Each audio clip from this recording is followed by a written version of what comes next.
Hi, this is Tom McDermott from the Stone City Band. You're watching Musicians Reveal with Joe Kelley. And welcome to Musicians Reveal. I'm extremely excited tonight because we have a tremendous singer, songwriter, guitarist, producer. He has been with some of the top bands around.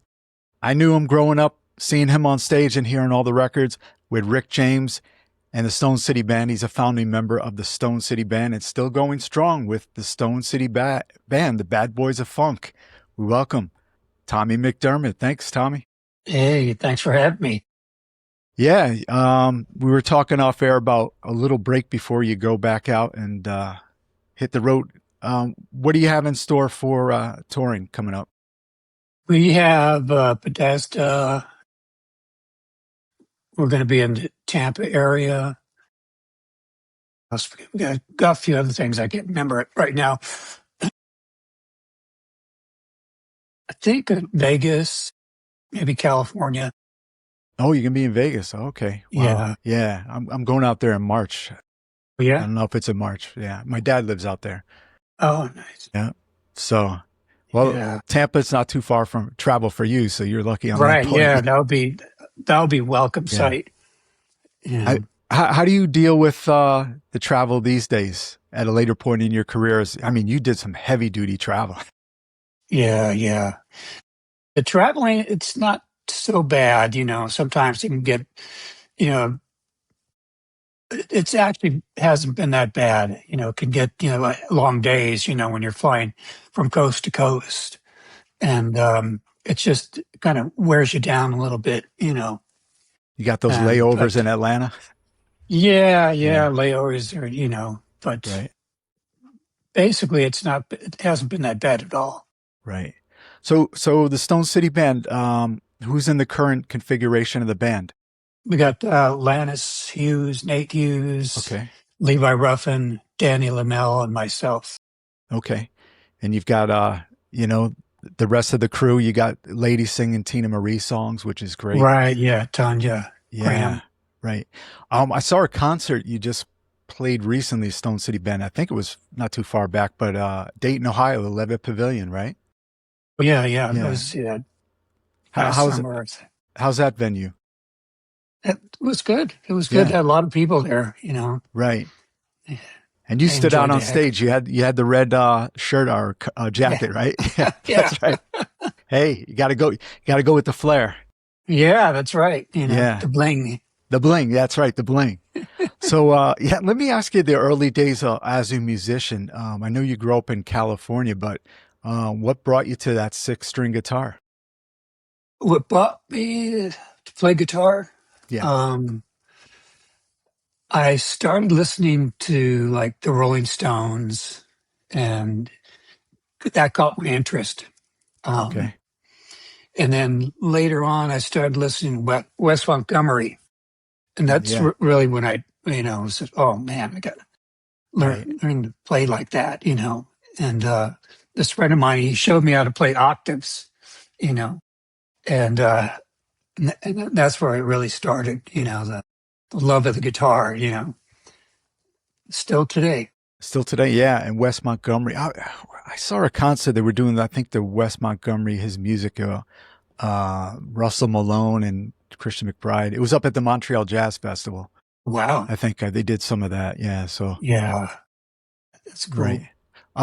Concert wise, were you a big concert goer before you became a professional? Yeah, pretty much. My later, my early 20s, I was, Okay. I'd go see Queen or Van Halen or anybody. Who was the loudest band you ever heard back those days? Van Halen. Van Halen, yeah. Yeah. They were just going with the 4 guys on stage? Right. And this friend of mine, he got me right in front row at the Forum in Inglewood. And I got to meet Eddie just for a split second after the show. That was pretty awesome. Oh, that was before you became, a big-time musician, right? You got to meet him? Yeah. Wow, that's something. Yeah. Different on the other side when the fans meet you guys, I'm sure, right? Yeah. Did it take you a while to get used to that adulation from the fans? No, not really. Just it's really no big thing to me. Okay. Um, um, Progressing through school, were you classically trained at all? Like No, school I wasn't. classes? No, just by the No, ear and playing. I took a lot of lessons, from jazz people. Okay. Um, excuse me, and mainly figured out songs, and Right. listen, did it by ear. And I did go to college for music, um, so that helped a lot, learning theory and all that. And how about in the current, or hey, let's go back to the Rick James and the Stone City Band. How about reading music? Were any of the players, that read music, or was it all by ear? Man, all by ear, Okay. that's what it was. So you're telling the young musicians, you don't need the class to just hear the music and just practice woodshedding, right? Yeah. Actually, knowing theory is good. It's it'll, it's just a plus. It'll help you, you know, as far as knowing your instrument better Right. and be able to progress. Your first band, probably in your teenage years, what kind of bands were you playing in? I played with Fabian Okay. and Little Anthony when I Oh, was that's like right. Yeah. 19. Um, Basically, top 40 bands. Were back in those days you could make a living just playing 5 days a week, Right. and you take it $200, and that would go a long way in those days. Right. You do like the 3 sets, right? Yeah, Yeah. right. The Right. 9 to 1 or something like Right. that. They'd let you in the clubs if you were under 18 back then to play? I was probably at like 18. Okay. Right. Yeah. So Little Anthony, that was I mean, world of difference from Rick James style and the Stone City Band. But how did you get into working with him and tell us about I some of the time with him? saw somebody recommended me for the gig, and I went down and auditioned and got it. And it Okay. was basically a four-piece band with uh, Anthony in front. Right.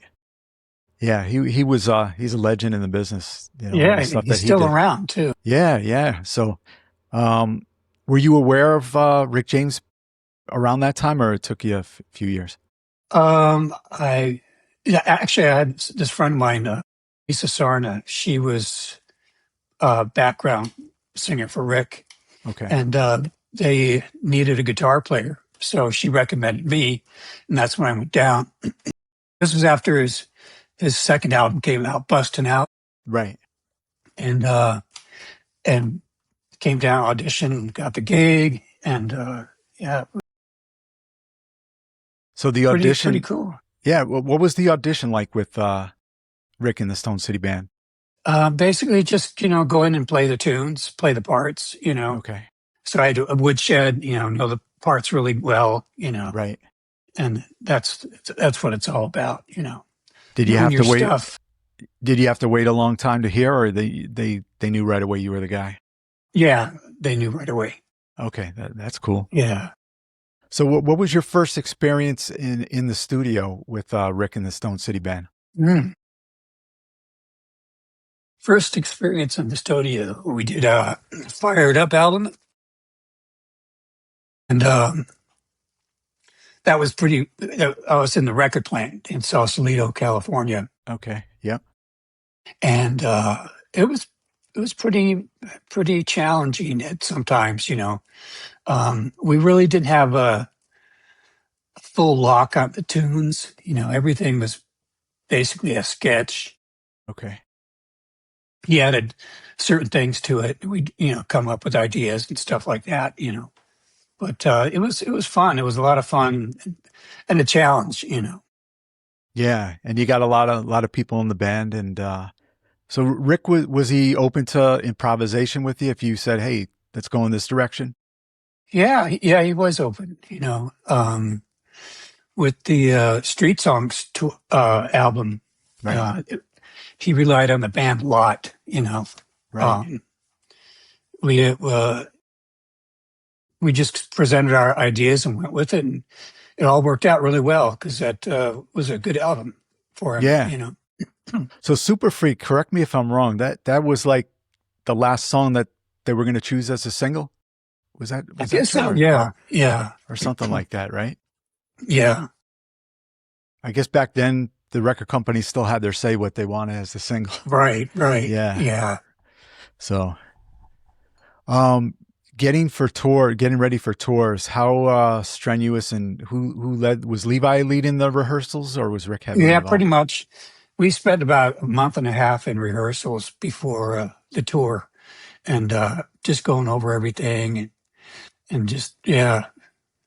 it was we rehearsed like 6 hours or 7 hours, you know, straight. Yeah, that was just getting it together. Yeah. And did you guys open up for anybody or you right off the bat you were headliners? Right off the bat, we were headlining. Oh, okay. Wow. Yeah. Yeah.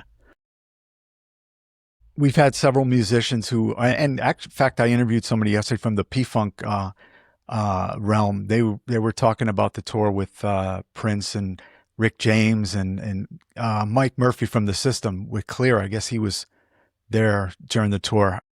Do you have any memories about the Prince and Rick interactions?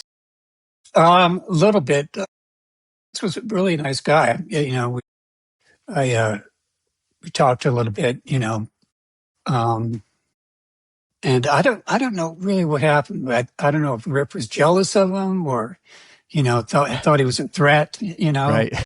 but, I don't know. It was just kind of a strange dynamic, you know. Yeah. Yeah. Somebody said something about Prince and his band got a lot smaller section of the stage, but I guess for openers, that's par for the course, right? Right. Yeah. Right. How do you think Prince and Rick James in the studio would have gone? What direction? You think it ever could have happened? No, I don't think No. so. I don't think he wanted anything to do with them, you know. Yeah. There's two strong personalities. Yeah. Yeah. Yeah. Uh, I'm thinking the first time I saw you guys, I had to wait a few months because there was a union strike. It was Cameo and Rick James on the double bill. Well, Yeah, in Hartford, Connecticut. So, yeah, that was must have been an amazing tour, right? yeah. Yeah. Yeah. All the tours are really cool, you know. Right. We go out like 7 months at a time, you know. Nowadays, they don't, tours aren't that long. It seems like they go out for a couple months, you know, some of them, and that's it, you know. Yeah, that's right. You see it, and then there's a break, and if you missed it, you missed it. But Yeah. once in a while, I start thinking back. When did I see, a particular group? And there's some websites you can look up the data for that. Mm-hmm. And I'm just amazed that it had to be like for 3 straight years. You were on the road consistently, right? Yeah. Yeah. Yeah. Yeah. Any highlights from some of those tours right there that stick out? Just, you know, the bus traveling, you know, traveling on the bus after the show, you're all wound up, you know, because Yeah. you're all geeked out. And then Right. lots of times I would go with the crew, we'd stay up all night drinking beer and playing cards. And Yeah, it's tough to Party wind. on I mean, 10. I DJ parties and it was tough to wind down, but I didn't have 25,000 fans screaming for my music. Yeah. It's They'll tough get to your fall heart asleep. going. Yeah. Yeah. But the bus tours, you don't see that. I know the time they used to do bus tours, but now they fly in the city and fly out maybe the next day Yeah. for Yeah. gigs. Yeah. All our stuff is traveled by bus, you know. Right. I wanted to ask you this because I could swear I saw you at the Nassau Coliseum. Tina Marie came on stage, but Ray Parker Jr., did he open up occasionally? Yeah. He Yeah. was one of the opening acts. Yeah. Because I went to that tour. It was a phenomenal concert. I got in a fight with my girlfriend at that time and she said, No. screw it, I'm not going. So I took somebody else. I found out she went into New York and she said Rick James came to Studio 54 that night after the show. Wow. So,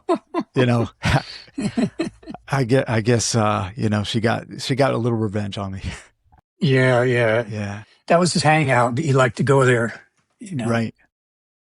The decision, the Stone City Band to record their own music, how did that happen? That was Rick's idea. You know, he wanted to produce us. We had 3 albums out. Yeah, it was all him. And we got all our ideas together, and he helped out a lot too. You know. Did you record primarily out in California for that record? Yeah, that was all done at what was it? Sausalito, the record plant. All 3 albums, actually. We did a lot of recording there, with Mary Jane Girls also. Yeah. So you was Rick a fast guy in the studio to record? Not a lot of wasting time. Well, sometimes he'd go, you know, do his thing, get high, and Right. and Right. Yeah. and but other times he was really diligent about working, getting his. Once he got into a groove, he was like, you know, really into it, you know, and it was fast pace, I guess you could say. Did you spend a lot of time up in Buffalo, or was it I primarily? did, yeah, Yeah. yeah. I lived there for about a year, and Was the not my recording? favorite part. Yeah, Yeah. that's when he had his studio, you Right. know. Yeah, not my favorite place to be, you know, especially in the wintertime, you Yeah. know. Yeah. My wife's from Montreal, but I think Buffalo sometimes has them beat. Yeah, yeah, Yeah. most I definitely. I think last year I talked to Jay Beckenstein from Spyro Gyra, Uh-huh. and I asked him if he ever ran into Rick James, uh, in Buffalo, and he started laughing. He goes, "Did someone prod you to ask the question?" And I said, "No, I'm a huge Rick James fan." He goes, "Oh, really?" And then he went into the record. I guess their studio. Rick did some stuff over there. I don't know. Maybe it was before Oh, your time huh. with them. Yeah. Well, Funny story with Barry Gordy and everything. So yeah. yeah, he had mentioned something like, "You seem like a nice kid" to Jay. Rick had, like you said, maybe stepped out of the room to partake in something. He said, "Stay away from this guy." So, but he says he didn't know, Rick's Yeah. other stuff, but you know, unfortunately that's what happened. But um, another tour I wanted to bring up. I saw you in the round at Westbury in Long Island. It was Mary Jane Girls, Stone City Band, and Rick. Did you take Process in the Do-Rags on the road? No, no. I don't really know what they did. I don't know if they really toured or what, you know. Right. I just know they had an album out, and I'm not sure if it was successful or what, you know. Yeah. As far as guitar, it's a really compliment to you that Rick, you were pretty much it for the guitarist, right? You handled all the duties. Yeah, yeah. Yeah. What was that like? It was fun, actually, you know, a lot of fun, you know, to create my parts and stuff like that. Did Rick get involved in any of the sound for the guitar for the tour, or he gave you free Yeah, reign? yeah, it gave me free range, you know. Right. So the Soul Train appearances, you were the fair skinned fellow with the wild guitars. I remember that appearance, right? Yeah. Yeah. Yeah, I So, think I went on barefoot one time. oh yeah, that's right. Yeah, you had some. Hey, you had to play the part there. Yeah, yeah, Yeah, you know. but you didn't have to wear the braids, right? Right, no, no. When did the decision to everybody in the band, with the exception of you, to get styled with the braids? I think it was pretty much when they got the band together, you know. Okay, Rick wanted everybody to have braids, you know. right. And I think you performed on the American Music Awards, right? Yeah, we Yeah, I'm did. thinking back to that. Yeah, Yeah, and the Grammys, yeah, Saturday Night Live, you know. right. As far as guitars you were playing back in the day, I mean, we know you've had some wild guitars, but where were you buying your guitars, and what did you like to bring on stage? I was endorsed at one point by Jackson, guitarist Charvel Jackson, Okay, yeah, and they would just give me them, you know. Right. Say, hey, can I get it? Yeah, send one. You know, You had the flashy design with them. And how many guitars did you take out on the road in some of those I tours? took about 4 or 5, probably about four. Yeah, Okay. Wow. yeah. One was a 12 string, one was a Strat type, and one was with humbucking, and there was another Strat type too. Did you ever I'd have switch any? up once in a while where I would play a Les Paul 335 Gibson, but mainly the Strat style. Okay. Did you change anything in current years with the Stone City Band As far as guitar as wise, um, sound wise? um, I not really. No, it's pretty much stayed, with the Strat style guitar. And it's so funky and it's pretty versatile, in sound wise. I think about this time last year. Did you do the Soul Train cruise? Yeah, we did. Yeah. Yeah. What's that like? Because it looks like a fun time. Yeah, it was a fun time. I think we did like 3 shows in a week. But yeah, it was pretty nice. A lot of acts. The only drag is when on the last day you have to get up really early in the morning, like about Yeah. 6 to be downstairs. Right. I'm not an early riser by any means. Right. Right. And it'll take you a week to recover from having to do that. Yeah. Yeah. Of all, throughout these years, having bands on different bills like that, do you have a few in mind that you love to see besides Rick James and the Stone City Band? Let me think. They're all good, Right. Um, Cameo, Yeah, that yeah. was a good band. Um, oh, OJ's. Yeah, Yeah. yeah. I saw recently, not a few years ago, they still sounded great. Yeah. Yeah. Yeah. Yeah. They sound really good. Yeah. And That's about it. right. But people were taking watch of the Stone City Band and, still but you kind of left the organization 88 or so?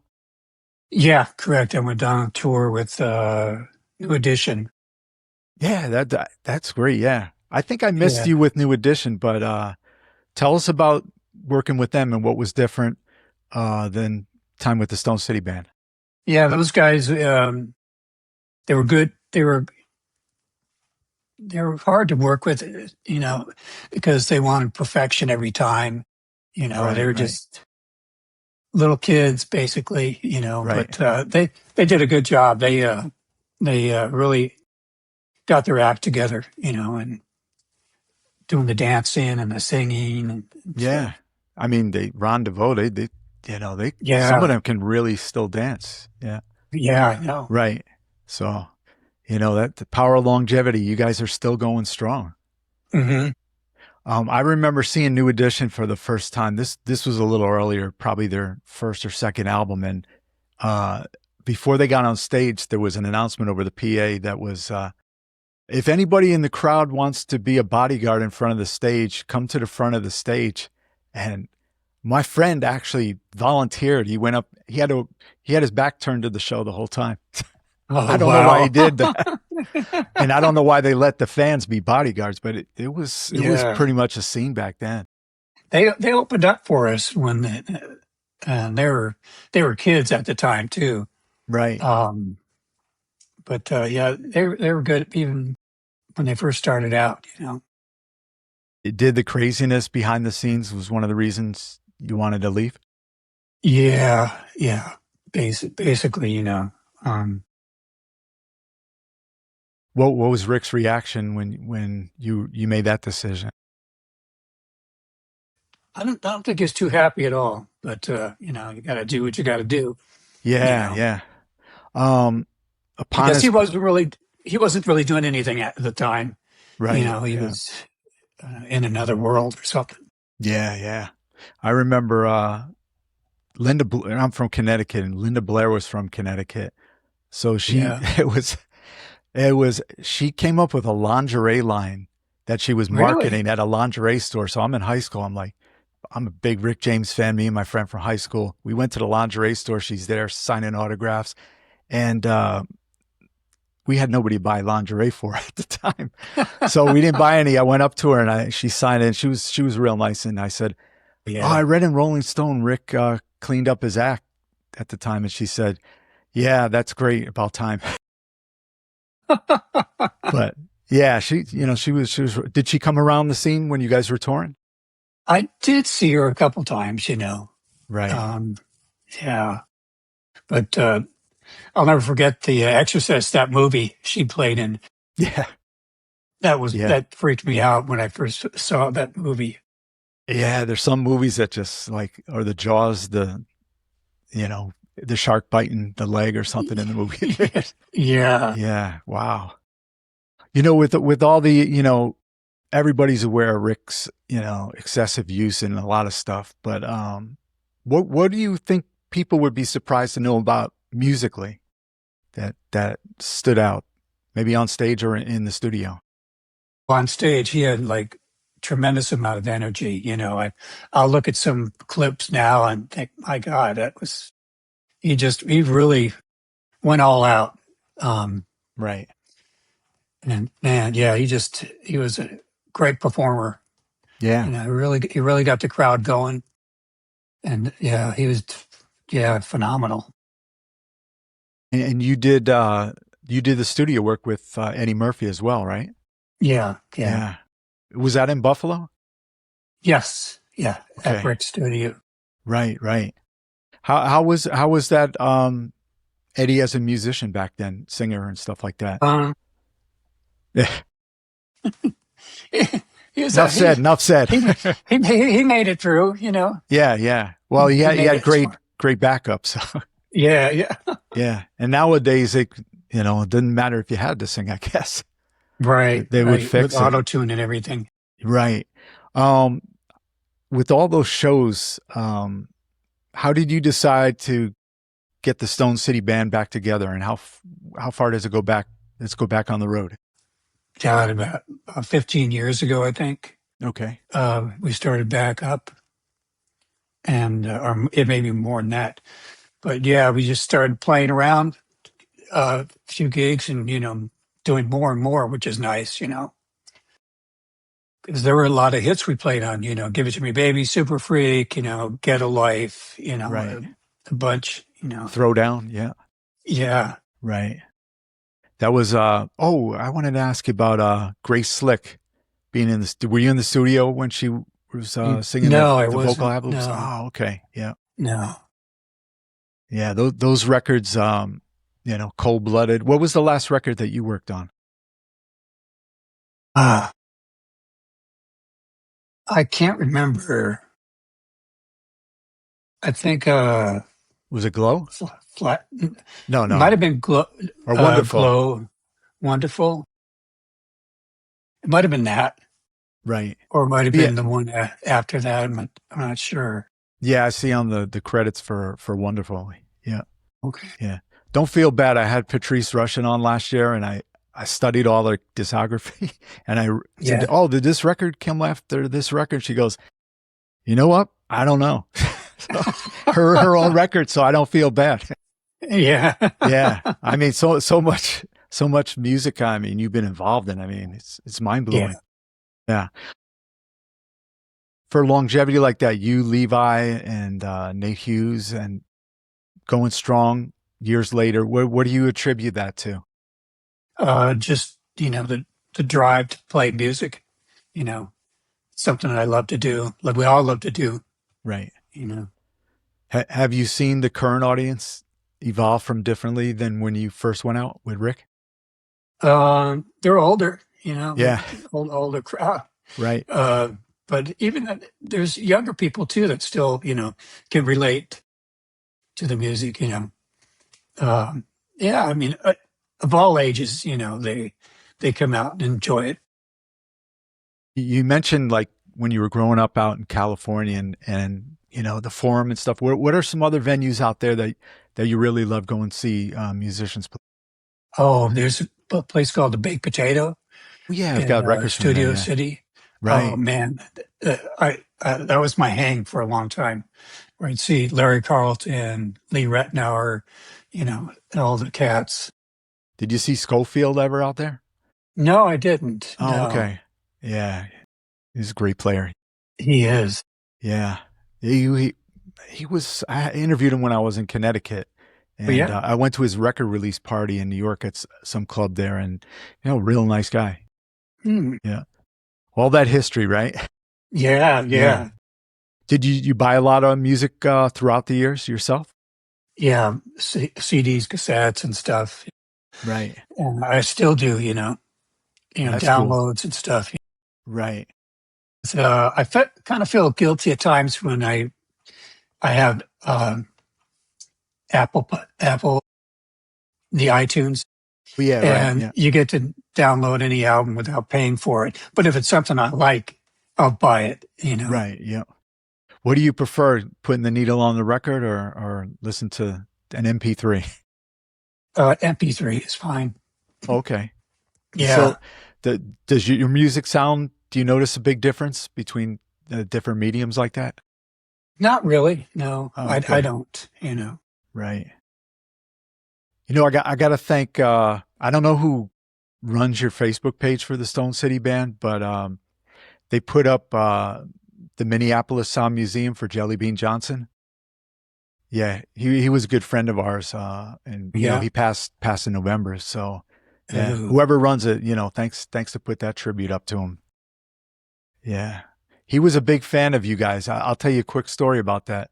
Um, we went to see The Time, and we were backstage.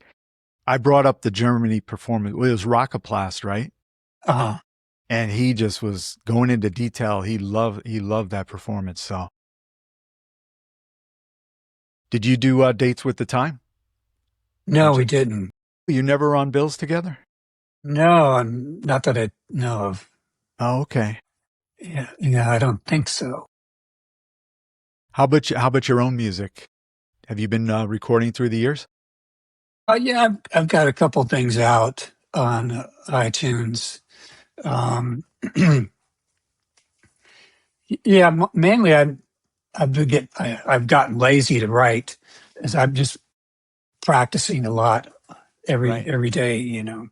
What brings it on being lazy to write as far as Maybe uninspired. okay, I got you. I'd rather learn this thing as opposed to because it's really time consuming. You got to get the track going. To lay the drums and email the track to other people, and it really takes away from really what I want to do is just play. Right. How about playing guitar and loud music all these years? How's the hearing?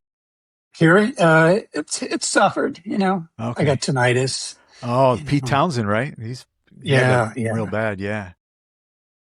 yeah. So does Huey Lewis. Yeah, that's Yeah, right. Yeah. Was he able to get back singing? Because I know he had really I bad think he problems. did. Yeah, I think he did. Okay. I think he had recently. I think I saw he was going to play somewhere or something. Okay. Yeah, Yeah, yeah. He was right around the peak of Rick James and the Stone City Band. You guys were all going together there. Yeah. yeah, yeah, I wonder why Rick wasn't invited to We Are the World. I just thought about that in my head. It's like, yeah. I don't know. It's like he should be in the Hall of Fame, Rock and Roll Hall of Fame, well, yeah, no doubt. too. Yeah. Yeah. I mean, the three guys, Prince, Michael Jackson, and Rick James, that's I was into them growing up, and Yeah, unfortunately left us too early, but he deserves to be in right. there. Yeah, yeah, most definitely. Have you heard anything like when they have the votes that like the baseball Hall of Fame that he gets close of the No, votes, or I they have. don't disclose that, right? Yeah, I don't even know where he is on that. Right. But he's in certain Hall of Fames. Is Yeah, he in the Funk Hall of Fame? There's one in Dayton. I don't know if they. I don't know. Yeah, I don't know He if should there's. be. Yeah, yeah. I mean, I won't dispute that. I know people watching and listening. They would say, why is he not in there? And the Stone City Band, you were right there, Yeah. backing up really, really strong. Yeah. How about the Stone City Band? The Bad Boys of Funk. What is that? Just a nickname, or you guys are going by? Yeah, that's just a nickname. Okay, yeah. So a little different touring now. I'm sure it's not too much badness going on. I'm sure. Right. Hopefully not. Yeah. Have you gotten in the studio, the guys, or talked about it? Um, we all have our home studios. So today it's a lot easier. You can do your parts, email them over to whoever, and then they can lay their track, and then send it back. And you email the bass player, the same thing.